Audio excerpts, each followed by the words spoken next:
नमस्कार, मेरा नाम रमेश कुमार है और आप देख रहे हैं टाइम्स नाउ भारत।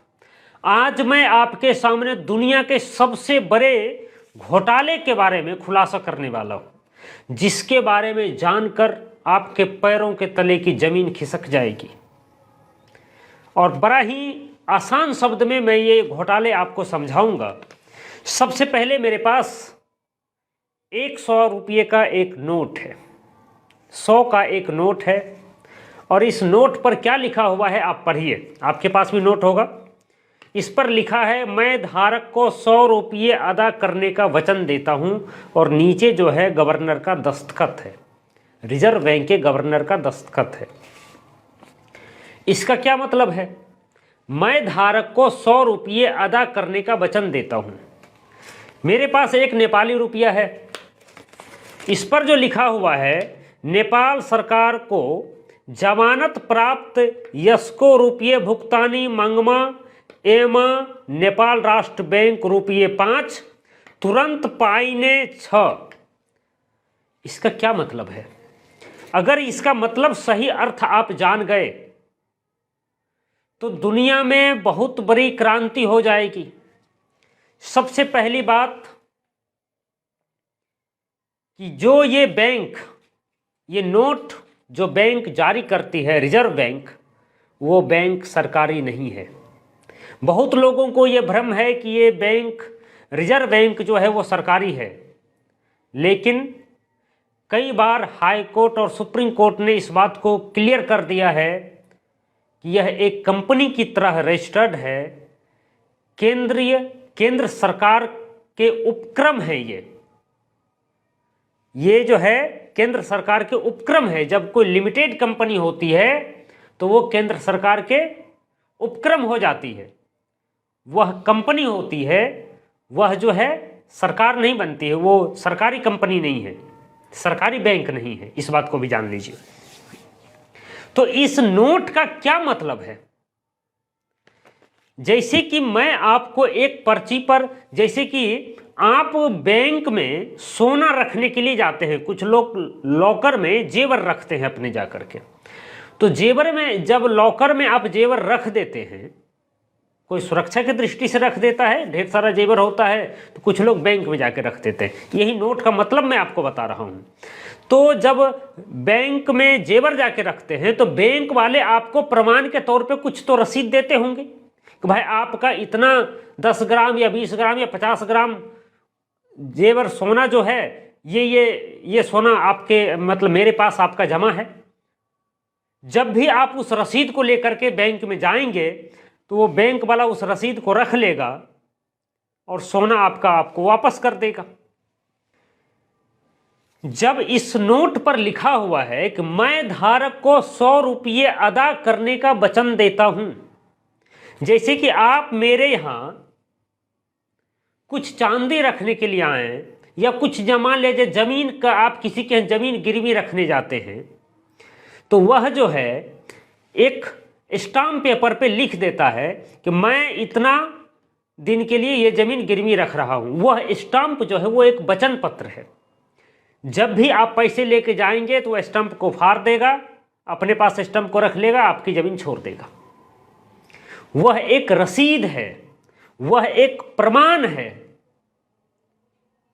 जैसे कि आप मेरे पास सोना रखने के लिए आए, मान लीजिए 10 ग्राम आपके पास सोना है, आप रखने के लिए आते हैं, आप रख दिए, मैं आपको उसके बदले प्रमाण के तौर पर तो कुछ तो दूंगा, एक रसीद में लिख करके दे दूंगा कि भाई आपको 10 ग्राम सोना अदा करने का मैं वचन देता हूं। इसका मतलब है कि जब भी वो रसीद जिसके पास रहेगा वह व्यक्ति सोना ले जा सकता है। जैसे आप इसको ऐसे समझिए कि चेक से भी ज़्यादा बेहतर समझ सकते हैं आप कूपन, जो पहले पहले के ज़माने में 10 रुपये का, 20 रुपये का, 50 रुपये का, 100 रुपये का कूपन होता था रिचार्ज करने के लिए, रिचार्ज कूपन। तो वह कूपन जिस व्यक्ति के पास जाता था, वह व्यक्ति उसको स्क्रैच करके जो है उसका यूज कर सकता था। जो भी उसमें नंबर डायल करेगा उसमें वो पैसा आ जाता था। उसी तरह से यह एक कूपन की तरह है। यह रुपया नहीं है, यह भारतीय वैध करेंसी नहीं है। भारत का कोई भी बैंक मैनेजर, कोई भी बैंक के बड़े अधिकारी इस बात पर लिखित आपको नहीं दे सकते हैं कि यह भारत की वैध करेंसी है, यह कानूनन वैध करेंसी है, ये लिखित नहीं दे सकता है। आप किसी भी बैंक के अधिकारी को जाकर के पूछ लें कि आपने जो यह नोट जारी किया है, क्या यह नोट भारत की वैध करेंसी है, असली करेंसी है, तो आपको उसका जवाब पता चल जाएगा। वह मौखिक कुछ बोल सकता है, लेकिन वह लिखित आपको कभी नहीं दे सकता है कि यह वैध करेंसी है, क्योंकि यह वैध करेंसी नहीं है, यह भारतीय मुद्रा नहीं है, यह एक रसीद है। अब यह रसीद क्यों है? अब नेपाली रुपया पर क्या लिखा हुआ है ये भी मैं आपको बता दूं। इस पर लिखा हुआ है कि नेपाल सरकार ये जमानत देती है कि जिसके पास ये रसीद, ये टुकड़ा, ये नोट जिसके पास रहेगा उसे 5 रुपये नेपाल सरकार जो है, नेपाल राष्ट्र बैंक उसको 5 रुपये दे देंगे। इस पर लिखा हुआ है कि 5 रुपये उसको तुरंत मिल जाएंगे, इसका मतलब है कि ये 5 रुपया नहीं है। इस पर लिखा हुआ है कि मैं धारक को 100 रुपया अदा करने का वचन देता हूं, इसका मतलब है कि 100 रुपया नहीं है, यह सिर्फ एक वचन पत्र है। 100 रुपया कुछ और है। क्या है? वह आरबीआई ने एक आरटीआई के जवाब में लिखा है कि वह रुपया क्या है। तो जैसे कि रुपया होता क्या है, सबसे पहले ये समझ जाइए, हर चीज को मापने का एक मानक तय हुआ है, स्टैंडर्ड मानक है। जैसे कि 1000 ग्राम बराबर 1 किलोग्राम, 1000 ग्राम बराबर 1 किलोग्राम। इसको ना तो कोई बढ़ा सकता है ना तो कोई घटा सकता है, ये यूनिवर्सल माप है। उसी तरह से आपने अपने बुजुर्गों से सुना होगा कि रिजर्व बैंक उतना ही पैसा छापती है जितना का सोना उसके पास होता है। ये बातें आपने सुनी होगी। तो मैं आपको ये बताना चाहता हूं कि रिजर्व बैंक ने अपने लिखित जवाब में दिया है कि जितना सोना है या जितना विदेशी मुद्रा भारत में आती है उतनी ही पैसा छपती है, उतनी ही वैल्यू की रुपया छपती है, करेंसी छपती है भारत में। और ये दुनिया का सबसे बड़ा स्कैम है, सबसे बड़ा घोटाला है। तो ये पैसा छपने की व्यवस्थाएं कब से और कैसे शुरू हुई, मैं बहुत शॉर्ट में इस बात को बताऊंगा आपको। बहुत पहले सोना में मतलब लोग जब ट्रेड व्यापार करते थे, मान लिया जाए कोई कुछ बेचा कोई कुछ खरीदा, मान लिया जाए कि किसान जो है वो अनाज पैदा किया, गेहूं पैदा किया, चावल पैदा किया, दलहन तिलहन सामान पैदा किया। अब कोई मोची है वो जूते बना रहा है, कोई जो है बढ़ई है वो जो है लकड़ी का कारोबार कर रहा है, सबके कर्म जो है बटे हुए थे। तो उसमें से अब मान लिया जाए कि किसी को जूता चाहिए और जूता के बदले में मोची जो है, अगर किसान है तो वो गेहूं जाकर के उसको दे देगा और उसके बदले में जो है वो जूता दे देगा। अब जो है मान लिया जाए किसी को नदी पार करना है, नाविक जो है वो गेहूं लेता नहीं और किसान के पास गेहूं है। मान लिया जाए नाविक लेता है क्या कहा जाए, नाविक मान लिया जाए हाथी का दांत लेता है। तो अब हाथी का दांत खोजने के लिए किसान को जाना पड़ता था। तो ये वस्तु विनिमय जो प्रक्रिया थी ये काफ़ी समस्या पैदा करती थी, काफ़ी जटिल होती थी। इसलिए लोगों ने तय किया कि इसके लिए एक मानक, कुछ ऐसा बहुमूल्य धातु तय कर दिया जाए जो धातु अनंत काल तक वो जो है उसी स्थिति में रहे। तो देखा गया कि लोहा का अगर इस्तेमाल करते हैं लेन देन में तो लोहा में जंग लग जाती है। कॉपर का इस्तेमाल करते हैं तो कॉपर भी कुछ दिन बाद तांबा जो है खराब हो जाता है। तो सबसे ज़्यादा बेहतर स्थिति देखा गया गोल्ड का, सोना का, कि सोना को अगर आप जमीन के अंदर गाड़ दो और 100 साल 1000 साल तक नीचे गाड़ के रख दो, फिर भी सोना निकालो तो सोना वैसा ही है, उसमें 1% का भी क्षरण नहीं होता है, 1% भी नष्ट नहीं होता है। तो लोगों को लगा यही पक्का, इसलिए जो है इसी में हर सामान के बदले सोना ही लेना चाहिए किसी से, और सोना ही किसी को देना चाहिए। तो वस्तु के बदले जो है सोना का विनिमय होने लगा। आप जानते हैं कि भारत इतनी संपन्न, इतनी समृद्ध देश थी कि भारत का एक एक गांव इतना स्वावलंबी था और आज है भी, इसे पड़ोसी गांव से भी कुछ खरीदने की आवश्यकता नहीं थी। यह हर हाल में विदेशों में भी अपना व्यापार करता था। तो इसलिए, और व्यापार करने के बदले यह हर उससे जो है सोना लेता था। अफ्रीका देश में व्यापार इसका चल रहा है, यूरोपियन कंट्री में व्यापार चल रहा है। तो उसके बदले जब ये मसाला बेचता था, कपड़े बेचता था मलमल का या और ढेर सारी चीज़ें, तो उसके बदले लेता क्या था? सोना। तो सोना लेते लेते इसके पास अथाह सोना हो गया, बहुत ढेर सारा मात्रा में सोना जमा हो गया। हर किसी के घर में सोना मिलने लगा, क्योंकि खर्च कुछ नहीं है, खाने पीने की सारी चीज़ें खेत में पैदा हो रही है और उससे बेच करके जो है हम सोना ला रहे हैं। बीमार पड़े तो आयुर्वेद की दवाई से ठीक हो जाते थे। तो इसलिए जो है सोना का ज़्यादा खपत नहीं होता था। भारत के पास इतना ज़्यादा सोना हुआ, लोग सोना के मंदिर बनाने लगे। एक तो मंदिर आज आपका अमृतसर पंजाब में दिख ही रहा है, स्वर्ण मंदिर। आप वैष्णो देवी का मंदिर, आप तिरुपति बालाजी का मंदिर, कितने सैकड़ों की संख्या में उसमें मंदिर हुआ करते थे। सोमनाथ के मंदिर जो कि सोना का मंदिर था, मंदिर ही पूरा सोना का था। सिर्फ मूर्ति की बात नहीं कर रहा हूं, मूर्ति तो अभी भी कई जगह पे सोने के हैं। और आक्रमणकारियों ने मंदिर को लूटा इसीलिए, क्योंकि मंदिर में सोना है, पूरा सोने का मंदिर है। चलिए, तो मैं आपको ये बताना चाह रहा था, भारत के पास सोना बहुत था। तो भारत के लोग जो हैं उसमें डाका उका भी पड़ता था, डकैती हो जाता था घर में। तो लोग जो है सोना किसी साहूकार के यहाँ जाकर के रख देते थे।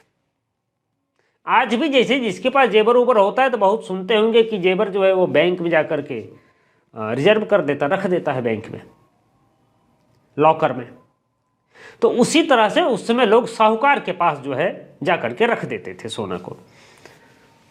अब सोना को साहूकार के पास रखने के बाद साहूकार उसको एक रसीद दे देता था, ऐसा ही रसीद कि मैं आपको, आपने इतना सोना दिया। तो जब ये प्रथा चलते रही, इसका एक लिखित रूप, सोना में व्यापार करने का लिखित रूप शेर शाह सूरी ने दिया भारत में। उसने उसी चीज को लिखित माना और 10 मोहर बराबर 1 तोला सोना, ये उन्होंने लिखित रूप से तय कर दिया कि कोई भी 10 मोहर मतलब 10 रुपया 10 मोहर लेकर के आएगा तो 1 तोला सोना उसको मिल जाएगा। तो इसलिए जो है वो तय कर दिया और वही प्रथा कंटिन्यू चलते रहा, किसी को कोई दिक्कत नहीं थी। तो लोग जो है ना लॉकर पर उसमें साहूकार हुआ करते थे, तो साहूकार के यहाँ सोना जा कर के रख देते थे अपना, जब उसको अधिक हो जाता था, और उसके बदले एक ऐसी ही रसीद उसको दे दिया जाता था, एक वचन पत्र जिस पे लिखा होता था कि भाई आपका इतना सोना मेरे पास जमा है। अब जैसे कि किसी को काम पड़ गया तो फिर वो जाता था, वो रसीद लेके जाता था, सोना उसको वापस मिल जाता था। अब कभी धीरे धीरे 100 में 10 आदमी ही मुश्किल से जाता था सोना वापस लेने के लिए, नहीं तो रखा हुआ है। जैसे आज भी आप बैंक में पैसा रख देते हैं, आपको जब कभी साल 2 साल में ज़रूरत पड़ता है तो निकालते हैं, नहीं तो और रखते ही जाते हैं, रखते ही जाते हैं। आपका इनकम बढ़ते जाता है, आप रखते जा रहे हैं। उसी तरह से उस समय भी होता था। कुछ दिन बाद उस साहूकार ने देखा कि भाई 100 में 10 आदमी ही आता है सोना वापस लेने के लिए, 90 आदमी का सोना तो मेरे पास ऐसे ही रखा हुआ ही रहता है। तो जो गरीब लोग है उसको सोना वो जो है अथी में देने लगा, क्या कहते हैं, ब्याज पर, इंटरेस्ट पे। इसी का रखा हुआ सोना इंटरेस्ट पे देने लगा और समाज के कुछ लोगों को। तो उसी से साहूकार पैसा भी कमाने लगा, सोना और ज़्यादा कमाने लगा।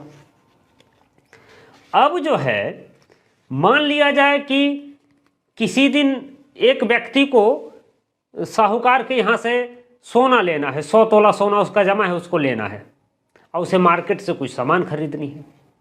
अब मार्केट में जो है, अब साहूकार यहाँ कहीं चला गया है बाहर,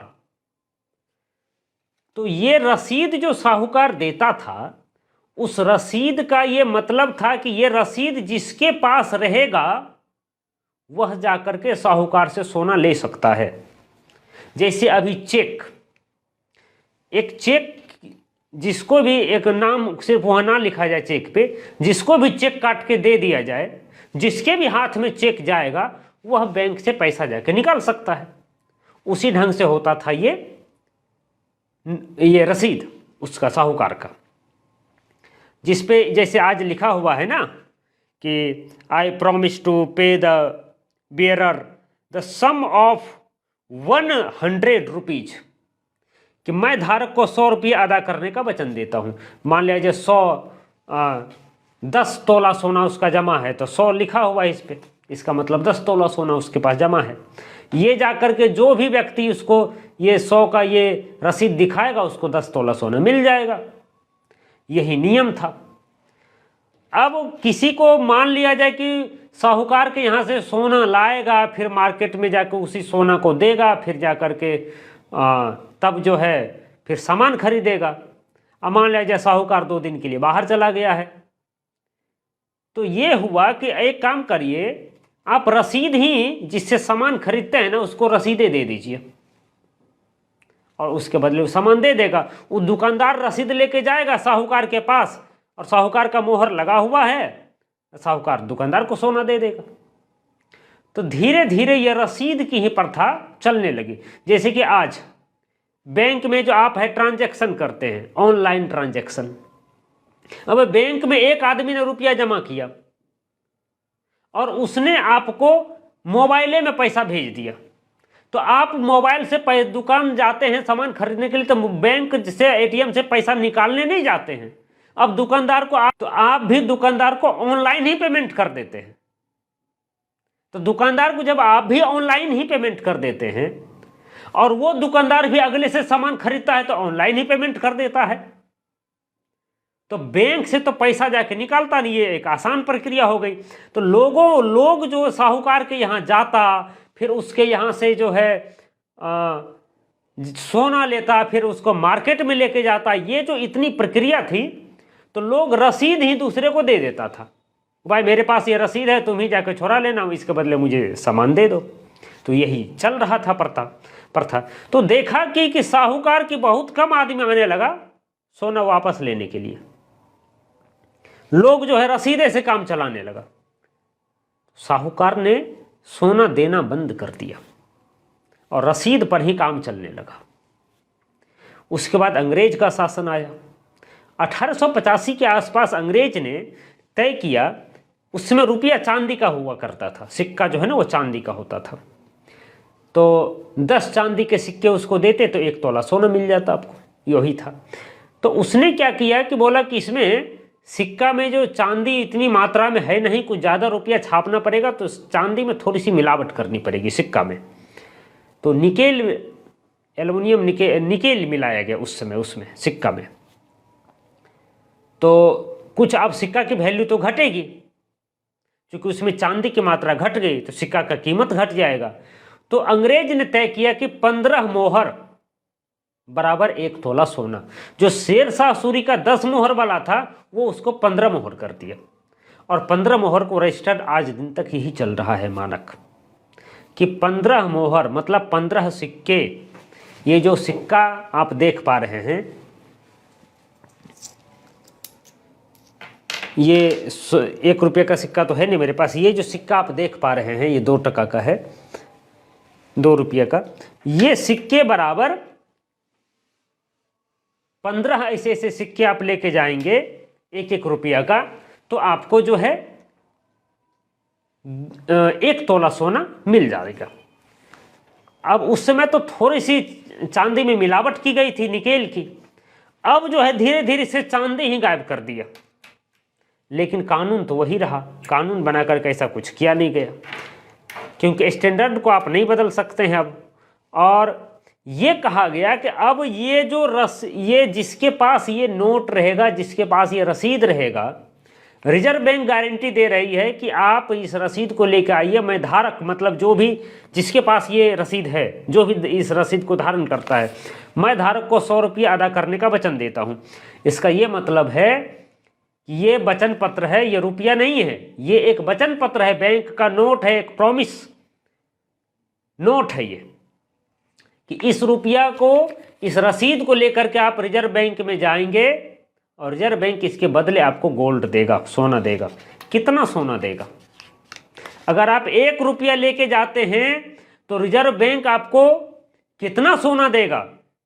आप आरटीआई का कॉपी बगल में देख रहे होंगे, रिजर्व बैंक ने आरटीआई के जवाब में लिखा है कि 1 रुपया बराबर, 1 भारतीय रुपया बराबर 0.777 मिलीग्राम गोल्ड 24 कैरेट, 24 कैरेट का सोना 0.777 मिलीग्राम, 1 रुपया बराबर।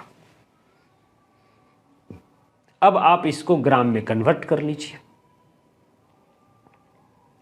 अब ये नोट लेकर के आप बैंक के पास जाइए और बैंक वाले को कहिए कि ये रसीद के बदले, उसको पूछिए कि क्या ये असली नोट है, अगर है तो मुझे लिखित दिया जाए कि असली नोट है, असली भारतीय करेंसी मुद्रा है,